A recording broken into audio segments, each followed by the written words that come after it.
общем, o telefonai tokie 2331012, 2331013, Vilniaus kodas 85.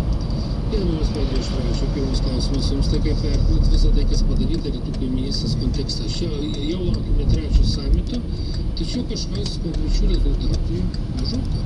Ir Vilniaus samite tikėjomės įvairių įvykių, tarp viršūnė, toks zenitas, apvainikavimas, viso Lietuvos pirmininkavimo turėjo būti Ukrainos perorientavimas iš rytų krypties į vakarus.